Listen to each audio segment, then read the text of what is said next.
What if you could scrape data from complex websites without managing proxies, browsers, or anti-bot systems yourself?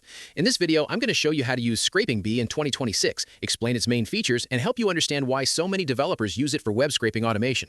ScrapingBee is a web scraping API that handles much of the difficult technical work involved in collecting website data. Instead of building your own browser automation system and proxy infrastructure, you send requests to ScrapingBee and it returns the page data for you.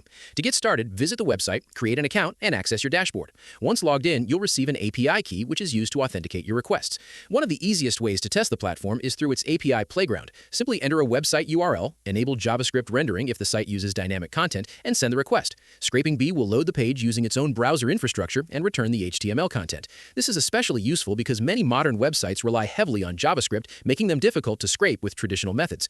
Another major feature is automatic proxy rotation. Instead of purchasing and managing large proxy networks yourself, ScrapingBee automatically rotates requests through its infrastructure to reduce blocking issues. The platform also supports screenshot generation, search engine scraping, browser automation, geolocation settings, and custom request configurations.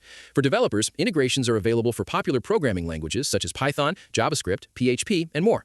Looking at user feedback, many developers say ScrapingBee saves a significant amount of time because it removes much of the maintenance work normally associated with web scraping. Users frequently mention that they no longer need to constantly manage proxies, browser updates, or anti-bot workarounds. Another common positive comment is that the documentation is clear and makes integration relatively straightforward.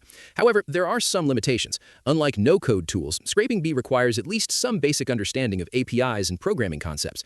Beginners looking for a visual point-and-click experience may find platforms like Octoparse easier to learn. Some users also mention that large scraping projects can become expensive depending on request volume and rendering usage. Another thing worth remembering is that even though ScrapingBee handles many anti-bot challenges automatically, certain highly protected websites can still require additional adjustments and testing. After exploring the platform and reviewing user opinions, my honest opinion is that ScrapingBee remains one of the strongest web scraping APIs available in 2026 for developers and businesses. It is not really designed for complete beginners, but if you want a reliable solution for scraping modern websites without managing your own browser and proxy infrastructure, it can save a huge amount of time and effort. If you found this tutorial helpful, make sure to like the video, subscribe to the channel, and leave a comment below telling me which AI or automation tool you want me to review next.